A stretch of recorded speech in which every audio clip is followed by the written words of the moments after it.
차별이 없으신 하나님이라는 제목으로 말씀 전할 때에 많은 은혜 받으시기 바랍니다. 오늘의 핵심 주제는 하나님의 심판은 공정하다. 하나님의 심판은 공정하다입니다.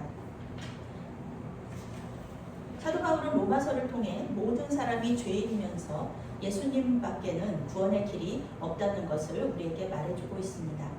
로마서 1장에서 이방인들의 죄인됨을 이야기했다면 오늘 말씀에서는 유대인의 죄인됨을 말해주고 있습니다. 유대인들의 선민의식에 대해서는 더 말할 것이 없죠. 유대인들은 이방인에 대해서 굉장한 우월감을 가지고 있습니다. 이방인은 유대인이 아닌 모든 사람을 말합니다. 유대인들은 자기들보다 훨씬 문화적으로나 군사적으로 우월한 사람들에 대해서도 우월감을 가지고 있어요.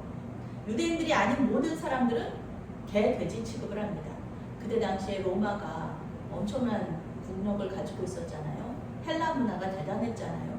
그런데 이 그리스 문화라든지 로마 사람들이라든지 로마의 군사력이라든지 이런 거 아무것도 아니에요. 그들에게는 유대인들이 아닌 모든 사람들은 개, 돼지나 같습니다. 왜냐하면 더럽기 때문입니다. 하나님께서 아브라함을 부르셨을 때에 부름받지 못한 사람을 무시하라고 하신 것이 아닐 텐데 이 사람들은 말 그대로 시작점일 뿐인데 유대인들은 그런데 아브라함의 자손을 통해서 천하 만민이 유대인들만이 아니라 천하 만민이 복을 얻게 하시겠다는 약속을 주신 것을 아는데도 이 사람들은 그렇게 선민의식을 가지고 있었다는 것입니다. 오늘 사도 바울은 디아트리베라는 수사학 방법론을 사용하고 있어요. 서로 대화로 논쟁하는 방식인데요. 로마서는 지금 편지잖아요. 혼자 얘기하는 거잖아요. 그러니까 대화를 하려면은 가상의 누군가를 또 정해 놓는 거예요. 유대인들 중에서 일부 유대인하고 이렇게 논쟁하는 방식으로 설득하는 형식으로 편지를 쓰고 있어요. 이것이 디아트리베라는 방법론입니다. 선민의식을 가지고 다른 사람을 판단하는 사람이 있고 그 사람과 대화하는 방식으로 예수님의 복음의 필요성을 펼쳐 나가는 것입니다. 우리가 여기서 오해하지 말 것이요. 판단이라는 용어입니다. 판단. 예수님이 비판하지 말라 했으니 비판하면 안 된다. 또 사도 바울이 판단하지 말라 이렇게 했으니까 판단하면 안 된다. 이렇게 이해를 하면 안 된다는 것입니다. 그 말 뜻이 아니에요. 예수님께서 마태복음 7장 1절에서 비판을 받지 아니하려거든 비판하지 말라 말씀하신 거 그리고 거기서 비판이라고 말하는 단어하고요. 여기 나오는 판단이라는 단어는 같은 단어입니다. 크리노라는 단어인데요. 이것은 사람의 판단을 얘기하는 것이 아니라 하나님의 판단을 이야기하는 것입니다. 그러니까 하나님께서 판단하시고 심판하시는 일을 사람이 하나님의 자리에 앉아서 다른 사람을 심판하는 일을 하지 말라고 하는 것이에요. 이 크리노라는 뜻의 그 원어적인 의미가 하나님의 판단을 말하는 것입니다. 하나님이 이렇게 주신 지성과 이성을 사용해서 판단하는 것을 하지 말라고 하신 것이 아니에요. 대안을 제시하기 위해서 비판적으로 지적하는 것, 이것을 하지 말라고 하시는 것이 아닙니다. 만약에 공동체 안에 올바른 비판이 없다면 그 공동체는 썩을 수밖에 없습니다. 건강한 공동체가 될 수 없습니다. 사도 바울이 말하는 비판, 판단은요. 하나님의 자리에 앉아서 다른 사람을 심판하는 것입니다. 자신들은 율법을 잘 지키기 때문에 의인이라고 말하면서요. 하나님의 자리에 앉아서 저 사람은 죄인이네, 저 사람은 악인이네, 저 사람 지옥 갈 거야 이렇게 말하는 거 이런 것들이 그 자체가 죄잖아요. 하는 사람의 자리에 앉아 있어야지 하나님의 자리에 앉아 있는 거 이것은 죄죠.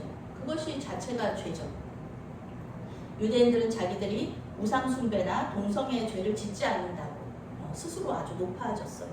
그러면서 죄를 짓는 우상숭배나 또 동성애의 죄를 짓는 이방인들이 구원받지 못한다. 너희들 그러면 구원받지 못해. 너희들 할례 안 받았으니까 구원받지 못해. 너희들 율법 안 지키니까 구원받지 못해. 이렇게 얘기하면서 다른 사람을 판단했다는 것이에요. 심판했다는 것이에요. 그런데 사도 바울은요. 다른 사람을 판단하기 전에 먼저 자기 자신을 성찰하라고 말합니다. 판단할 자격이 있는가? 심판할 자격이 있는가?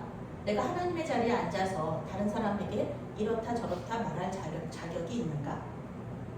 눈에 보이는 우상 숭배는 하지 않지만 자기 자신의 욕망을 숭배하는 것도 우상 숭배입니다. 동성애는 하지 않지만 다른 성적인 죄를 짓고 있다면 그것은 죄인이죠. 그것은 죄죠. 예수님은 생각으로 짓는 죄도 죄라고 말씀하십니다. 그러니 죄 없으신 예수님 앞에서 누가 의롭다고 주장하면서 다른 사람을 심판할 수 있겠습니까? 판단은 오직 하나님의 몫이다 라는 것입니다. 유대인의 선민의식은요, 하나님이 자신들을 선택하셨기 때문에 구원받을 수 있다는 생각이에요. 그렇지만 아브라함에게 주신 약속도 우리 주일날마다 창세기 강의하고 있는데요, 할례 이야기 나올 때 나오잖아요. 할례 받는다고 무조건 구원받는 거 아니다.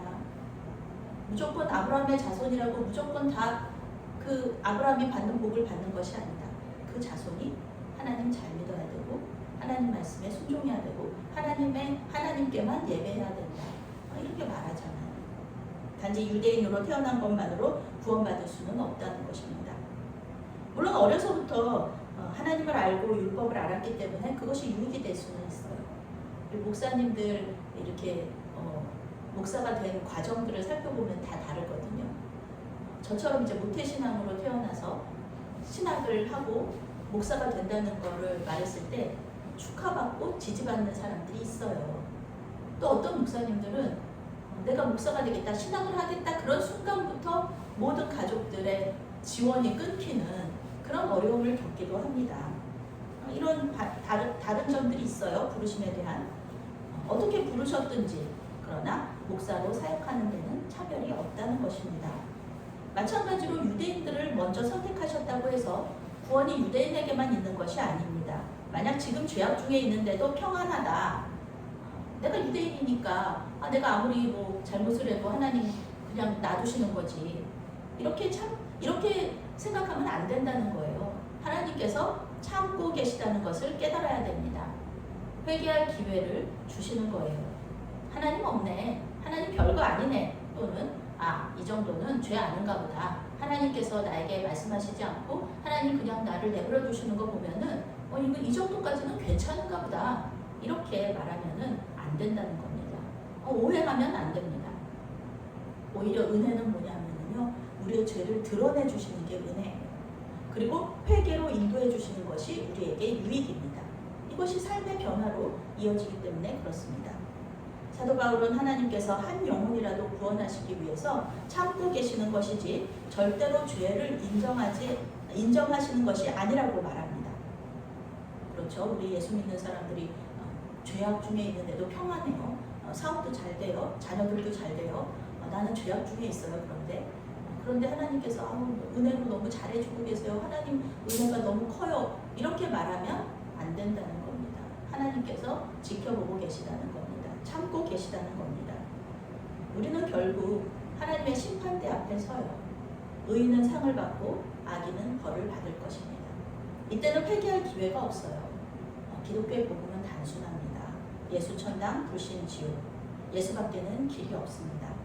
예수님 믿고 말씀대로 사는 사람은 심판대 앞에서 영생을 얻고요. 그리고 진리이신 예수님을 거절한 사람은 진노와 또 분노로 심판을 받는다는 것입니다.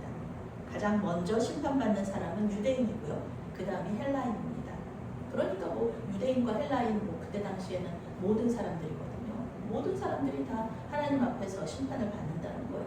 유대인이라고 심판받는 것이 아니고 유대인이라고 바로 천국으로 직행하는 게 아니라는 것입니다. 유대인이 먼저 선택을 받았으니까 심판도 유대인이 먼저 받습니다. 에스겔서 9장에 보면은요, 하나님의 심판이 성소에서부터 시작되는 것을 알 수가 있어요.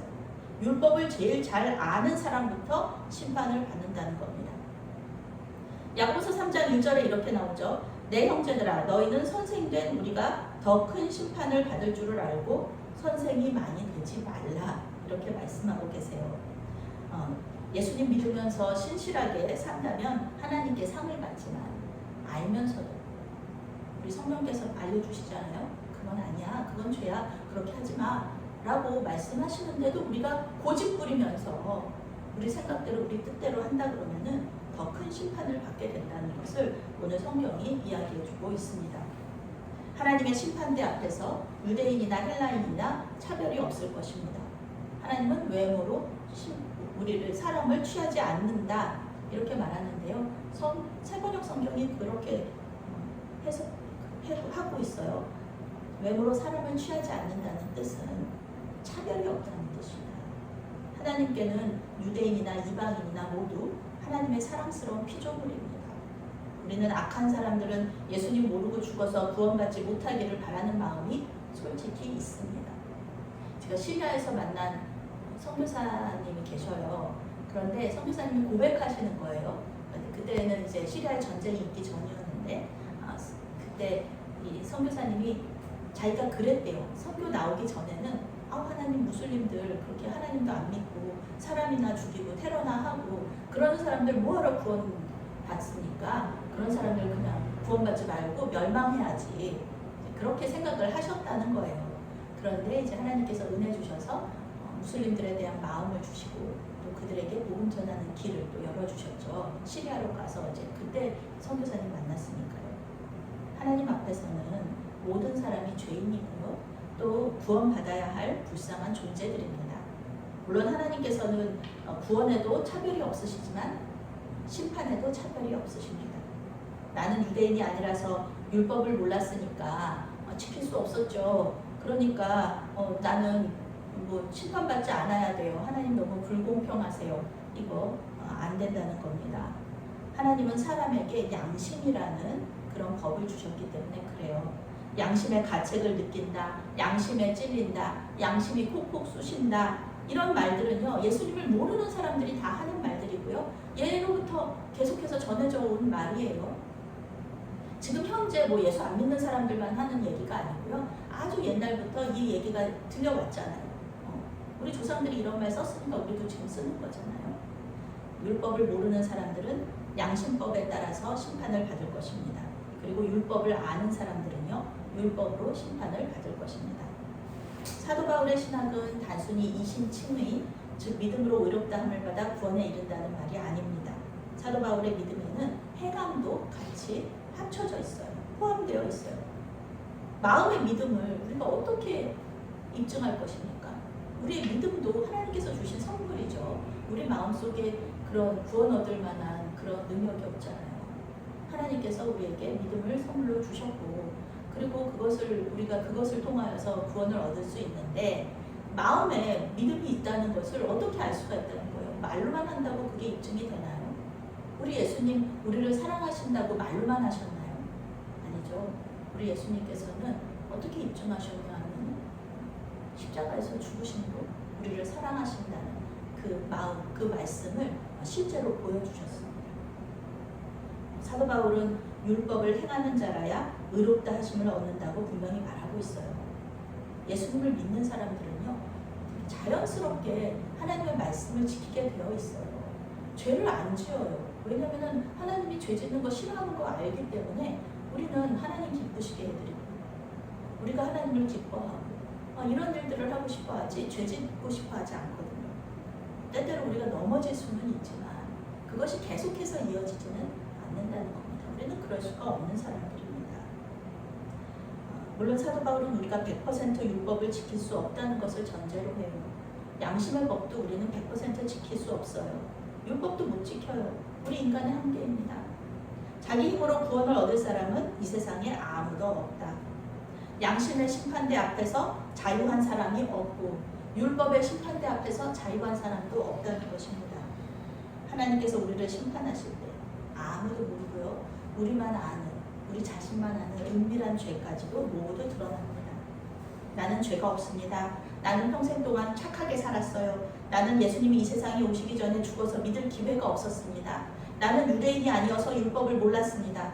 나는 예수님이 메시아인 줄 몰랐어요. 이런 핑계는요 하나님 앞에 통하지 않습니다. 예수님은 열처녀 비유나 가라지 비유 등을 통하여서 유대인들이 구원받지 못하고 울면서 이를 갈 것이라고 말하고 있어요. 말씀하시고 계세요.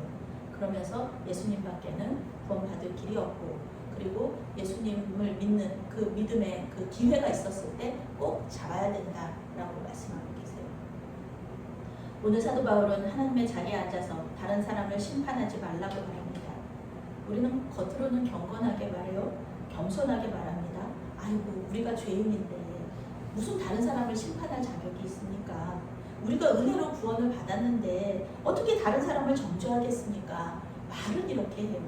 그런데 우리의 마음과 생각은 다른 말을 할 때가 많습니다.